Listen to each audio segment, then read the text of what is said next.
Ah, yeah. What's up, everybody? I am Ollie, your real life English fluency coach. And I have a question. Do you have an important exam coming up? Maybe it's an IELTS exam. Or do you have an important email to write to your boss or your university professor? But you find yourself using but, so, and because all the time to link your sentences together. Well, this writing lesson, this live English writing lesson, is just for you. And don't worry, if you're watching this on replay, it is still good because I am going to teach you some alternatives to but, so, and because, so that you can level up your writing and you can improve your score on your exams.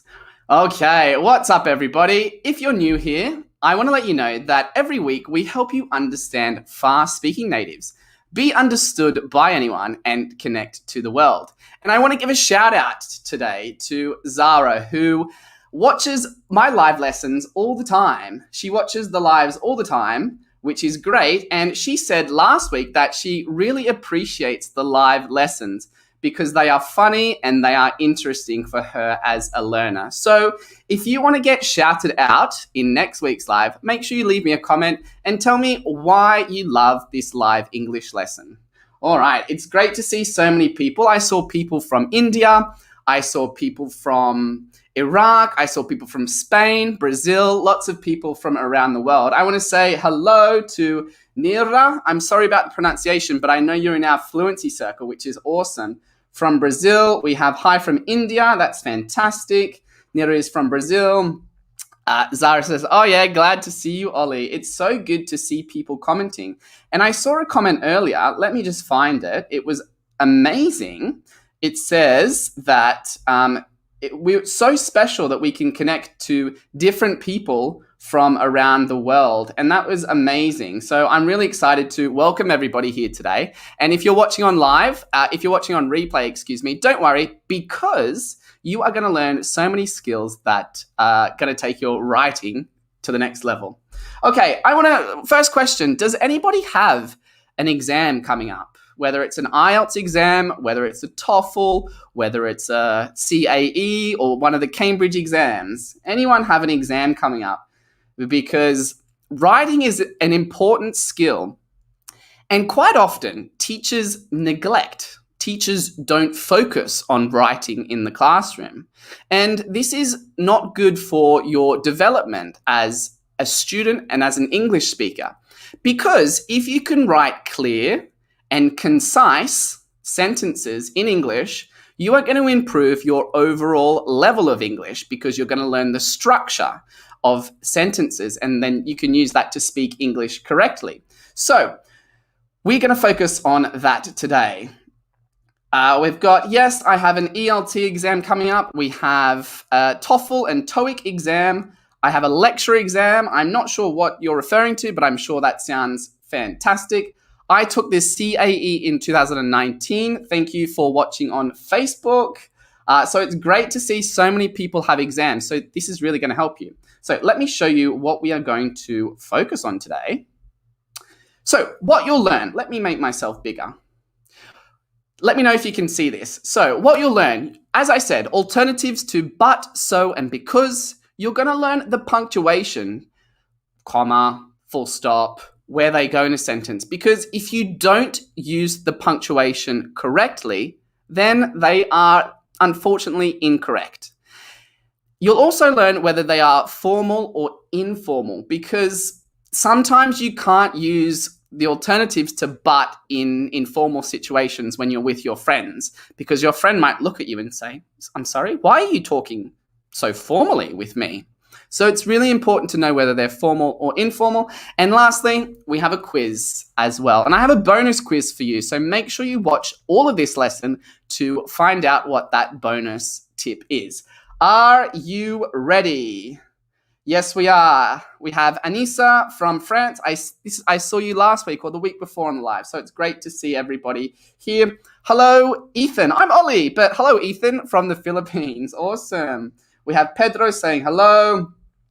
Awesome. So great to see everybody. Let me remove this banner. Sorry, technology. We have 130 people here. I'd like to get up to I'd like to get to 200 one week. All right, let's start with so. Okay, we use so for a result. We have a situation, and then we have the result of that situation. So, for example, I left home late, so I missed my flight to Paris. Let me just open the comments. What do you notice about so? Where is it in the sentence? Is it at the start of the sentence? Is it in the middle of a sentence? Is it at the end of the sentence? Where is it? Another thing to be careful of is the punctuation. What comes before so? Is it a period or a full stop? Is it a comma? So that's really interesting. Let's see if anyone wants to comment. In the middle. All right. So yes, it comes in the middle of a sentence and it links. All the things we're learning today are linking two sentences together. So it comes in the middle of a sentence. Let me make it a little bit bigger. It comes in the middle of a sentence. And as David says, it is after a comma. Okay. Always after a comma. So this is the most informal way of introducing a result. Does anybody know a more formal way of introducing a result? Okay, does anyone know a more formal way of introducing a result? This might be an interesting question. Let's see if anyone... Yeah, this is good. Between two sentences, that's perfect. I'm going to wait 2 seconds to see if anyone answers. Remember, if you're at home, I want you to play along as well. So if I ask a question, I want you to think about your answer as well. Okay. Okay, this is a good one. The reason why, fantastic. Therefore is fantastic as well. So great. We've got people that are coming up with some good options there. So the one that I have is as a result. It snowed hard all night. As a result, the airport was closed the following morning. Interesting, right? What do you notice about the difference between so and as a result? In terms of punctuation, where is it in the sentence? Do we use a full stop or a period? Do we use a comma? Is it more formal or informal? These are really good. These are really important questions that you need to ask yourself when you're writing. Am I using the punctuation correctly? So let's see if anyone can answer this question. All right. All right, we're saying it's at the beginning. Okay, we've got an answer here. Thank you, Zara. It's at the beginning of a sentence, okay? So you can use it to remember for a result, to link. As a result, comma, okay? At the start of a sentence, as a result, comma. Fantastic. All righty. So at the beginning of a sentence. Now, another way that you can introduce a result, which is more formal than so. As a result is more formal than so, and therefore and consequently are more formal than so. All right. Thank you, Andrea, for replying to people's comments, and thank you to Agnes for also replying to people's questions, because we have a lot of questions coming in. So thank you so much for jumping in the comments there. So you can see you have all the necessary qualifications, comma, and therefore we are delighted to offer you the job. Or you have all of the necessary qualifications, consequently, we are able to offer you the job. It's important to note that it can go in the middle of a sentence, after the comma, and is optional, okay? As a result, consequently, and therefore are synonyms, okay? So if you look at sentence 2, it snowed hard all night. Therefore, the airport was closed. Consequently, the airport was closed. Okay? These are just different, more formal ways of introducing a result. So if you have a question, please leave it in the live chat or leave it in the comments below. And myself Andrea or Agnes, who is one of our real life team members, will help to answer your question. Okay, fantastic. All right, let's continue on. So the next one I want to talk about is because, for reason, right? This is the most basic way or the most simple way of introducing a reason. Let's make this bigger so everyone can see. I have stopped writing to her because she never answers me. What punctuation do you need when you use because? Do you need punctuation? Okay.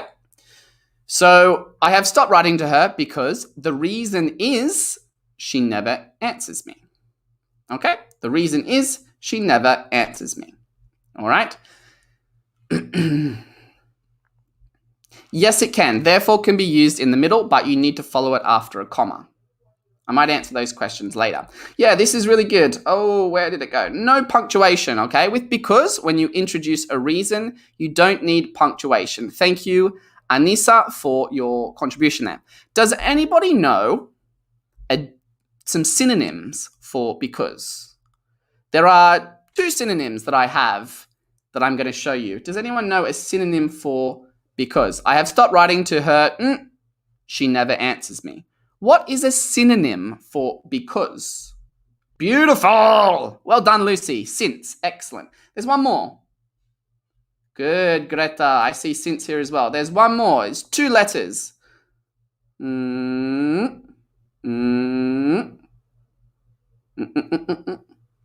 Due to is for purpose. Okay, it's for purpose. It works slightly differently. We're not talking about that today.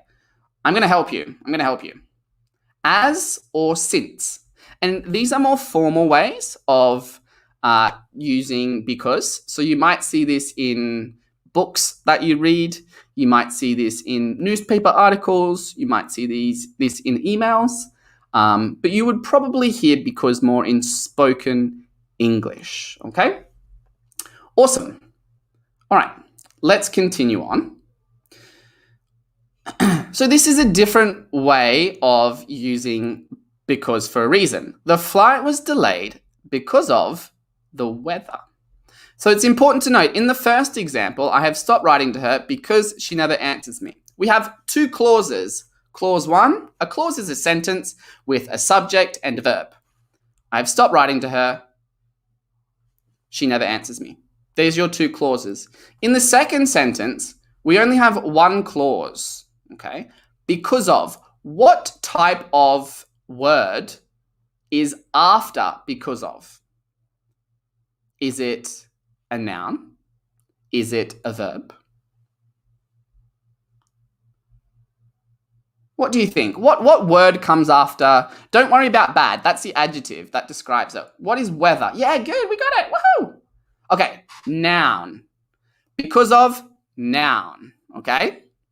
For example, I live in Rio de Janeiro because of the beaches. The reason I live in Rio is because of the beaches. I love the beaches. So that's fantastic. Everybody is saying noun. Woo, woo. Excellent. Nice, nice, nice. Oh, so many answers there. I love that people are commenting. It is so nice to see people commenting in the pictures. In the pictures. In the comments. Okay? So you can use this before a noun in your writing. Okay?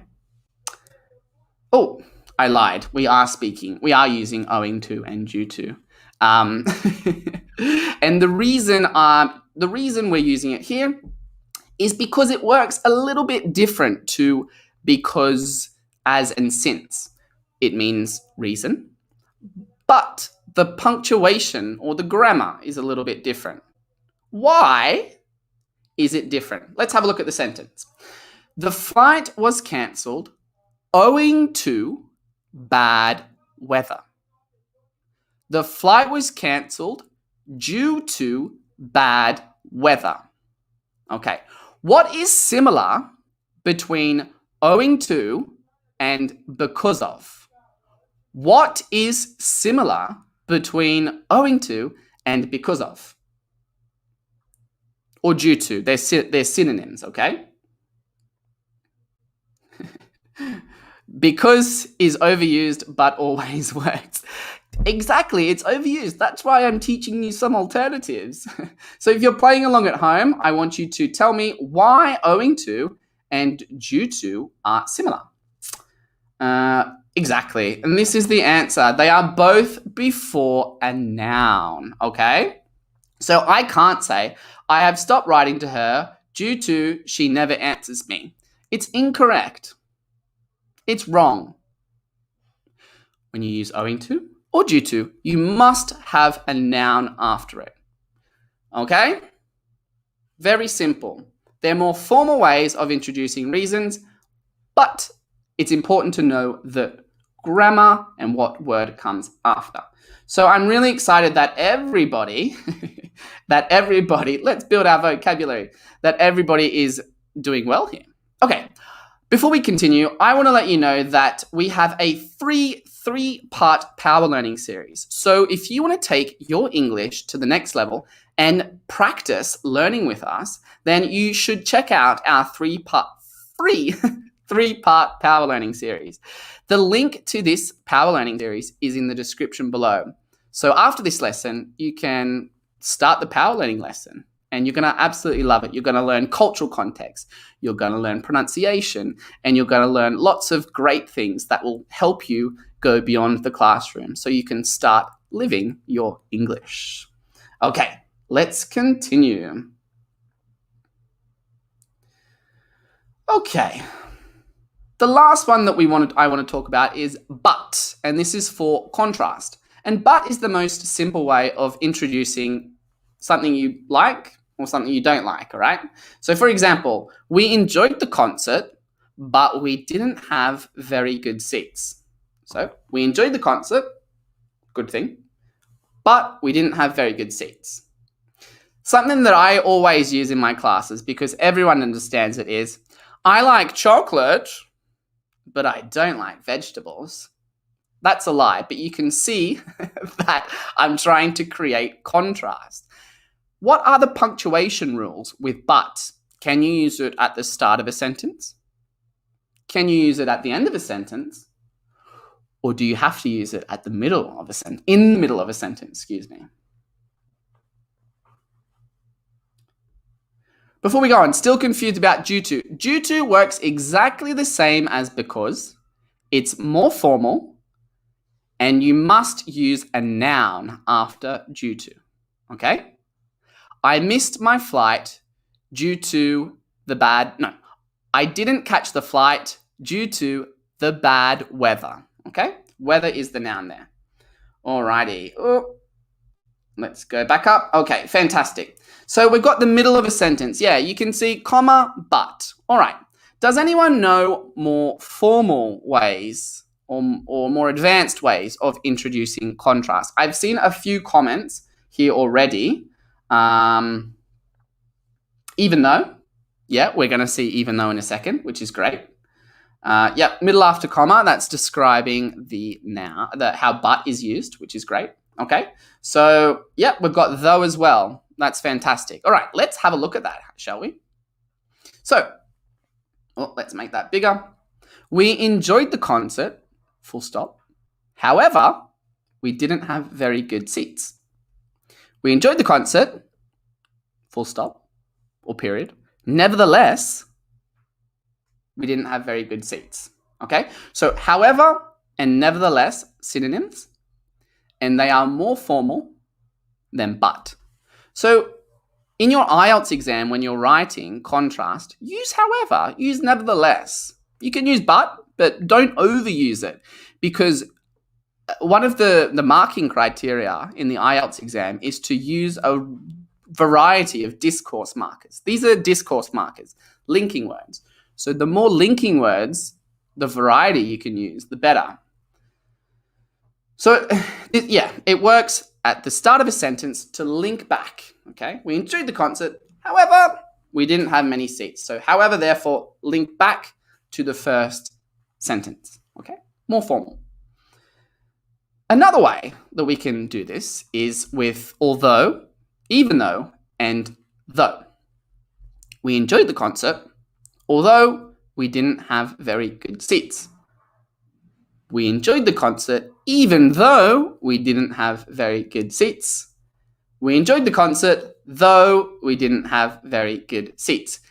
The important part here is it's in the middle of a sentence. It's in the middle of the sentence, but the most important clause, remember, verb subject, the most important clause is at the start of the sentence. Okay? So if you have the most important thing at the start of a sentence, it can come in the middle with 0 punctuation. However, let's have a look here at this example. Although we didn't have very good seats, comma, we enjoyed the concert. All right? So we enjoyed the concert is probably the most important part of this sentence. So if you want to put that second, then you need although, then you can put although at the start. First clause, although we didn't have very good seats, comma, we enjoyed the concert. Full stop. And that works for even though as well. Even though we didn't have very good seats, comma, we enjoyed the concert. Though we didn't have very good seats, comma, we enjoyed the concert. So it is quite flexible on how it can work in a sentence as well. So that's interesting, right? It's interesting to see that you can use it in the middle or you can use it at the front. All right, let me go back to my slide. Remember, if you have a question about this, make sure you leave it in the comments and Andrea or Agnes will help answer, and I will help answer as well. I can see that we have a few questions already, which is fantastic. Okay. Even though is slightly stronger than although, right? They are synonyms. And again, it depends on the tone that you use in your voice. We enjoyed the concert even though. We enjoyed the concert though we didn't have. Yeah, you could say it's a little bit stronger as well. So that's a good thing to point out. Fantastic. Alrighty, let's continue on. Now, we're taking our English to the next level with some more examples. Okay, yet. Just like as and since with because. Yet is like but we use yet in more literary texts, more formal writing. So you might see it again in a book, you might see it in a report at your work or at your university as well. So yeah, David says we can use them interchangeably. Absolutely. It means you can use but one day, and you can use yet the next day. My grandfather can't see well, yet he still drives. But he still drives. It's exactly the same. Okay. Ooh, now we're getting serious. Now we are getting really, really, really serious. In spite of not being able to see well, my father still drives. Despite not being able to see well, my father still drives. What's the difference here? What comes after in spite of? Is it the infinitive of the verb? Is it a gerund? What type of verb is it? Let's see. It's so great to see 164 people here. That's fantastic. Oh, fantastic. We've got the gerund. Remember, the gerund is ing. Being, doing, swimming. That's like the gerund, ing. So after, in spite of, or despite, you must use the weather. You must use a gerund. I'm thinking about the weather. Wow, so many people are saying gerund. That is really, really fantastic. So many people. I'm absolutely loving that we have so many people commenting in the comments, okay? So, in spite of speaking English very well, I can't speak Portuguese very well. Despite learning Spanish for a long time, I am not very confident. So you see how I use the gerund there. Okay, awesome. And the last one is very similar to in spite of and despite. It works the same way. Remember, we're talking about contrast between two sentences. Despite the fact that. Despite the fact that my grandfather can't see very well, he still drives. Okay. Xiomara de la Cruz. Spanish is amazing. Yes, I agree. Despite the fact that my grandfather can't see very well, he still drives. What's different between in spite of and despite the fact that? So in spite of, we used a gerund. And what do we use after despite the fact? Is it a verb? Is it a clause? I've been going on about clauses quite a lot. Remember, a clause has a subject and a verb. So let's see. Yes, you can watch this later. No problem. You can save it and you can watch it as many times as you want. Good. All right. We've got a clause here. Yeah, using a clause. That's fantastic. Remember, a clause is a sentence that has a subject and a verb.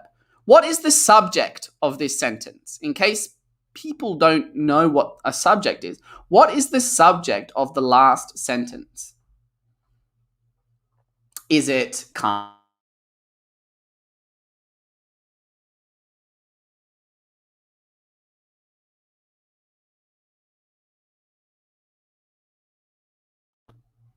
Oh, I just paused for a second there. Okay, so yes, good. Grandfather is the subject of the sentence, okay? So we have subject clause. After despite the fact, we need a clause. Despite the fact that I, subject, have learned Spanish for a long time, contrast, I am not very confident. Despite the fact that I live in Brazil, my Portuguese is improving, or my Portuguese is not that fluent, for example. I shouldn't be saying that. I'm fluent in Spanish and Portuguese. Okay. Oh, sorry, no technical issues. We're surviving. All right, let's get on to the quiz, okay? All right. You're going to see a question, and I want you to choose the right answer. Leave the answer in the comments right now. So, number 1, we can't afford to take vacation this year, as or so we are broke. You need to think here. Are you talking about a reason? Are you giving contrast, or are you doing a result? That's the important thing here. Awesome. We have lots of people with the right answer. And the answer is as. Okay. The reason we can't travel is because we are broke. Well done. Okay. Nice. A lot of people saying as. Question number 2. The restaurant had to close last year, but owing to a reduced number of customers. What is the answer here? The restaurant had to close last year, owing to or at, but a reduced number of customers. Remember, you can play at home as well. Good. Owing to is fantastic. Yes. Okay. Remember, owing to plus a noun. Okay. Owing to plus a noun is fantastic. All right. Fantastic. Let's get on to number 3. I stopped at the gas station because I needed to fill up my car, or I stopped at the gas station because of I needed to fill up my car. I wonder what the answer is here. Do you know? Make sure you look at the next word. Awesome. Fantastic. We have because, okay? Because plus a clause. Because I needed to fill up my car. Awesome. And the very last question, well, not question number 4, excuse me. My friend and I had a fight last night. We aren't talking. Now, this question you need to think about, is it a formal situation or is it an informal situation? Because they both work. But I'm talking about register, which means is it formal or informal, this situation? And that's I see a lot of people in the comments coming up with a good answer there. And you are correct. The answer is so. Because the answer is so, as, I'm going to use an alternative here, as the context is really informal. Your friends having a little fight is an informal situation. So we use so there, okay? Fantastic, everybody. That's awesome, awesome, awesome. how did you go? Did you learn lots of different things today? Yeah, I hope so. So, thank you so much for joining me in the live today. I had a great time. Lots of really interesting comments and talking going on. I see that Andrea and Agnes were able to answer a lot of your questions. And if you check the pinned comment, the comment at the top after this live, I'm going to write 5 bonus questions there. Leave your answers in the comments below, and I will post the answers to the questions on Monday. The questions are a little different from what we did today. So make sure that after this live is over, give me about 5 minutes to write the comments, and then I can test your knowledge. And then you can see if you were correct when I test them on Monday, okay? All right. Oh, this is a really, really nice message. I've learned how and where to use commas. I'm grateful. Also, we are going to add the PowerPoint into the newsletter that Andrea sends out each week. So if you would like to subscribe to our weekly updates, you will receive this PowerPoint in the newsletter, okay? So I believe there is a link to sign up to the newsletter below. If not, you can go to reallifeglobal.com and sign up for the newsletter to receive the PowerPoints for this YouTube live every week. Awesome. We have lots of people saying thank you. Thank you for this helpful live. Yeah, writing is really important. So I want to say thank you so much for joining me again on the live. I really appreciate everyone's love and support. It inspires me each week. I'm getting emotional. It inspires me each week to know that I'm helping you and we're helping you here at Real Life English. Go beyond the classroom to live your English in the real world. So it's really awesome, and I'm going to leave it there because I am going to cry. So thank you so much, and everybody, hands up. We're going to do an oh yeah. So on 3, 2, 1, oh yeah, okay? 3, 2, 1, oh yeah. See you next week, guys.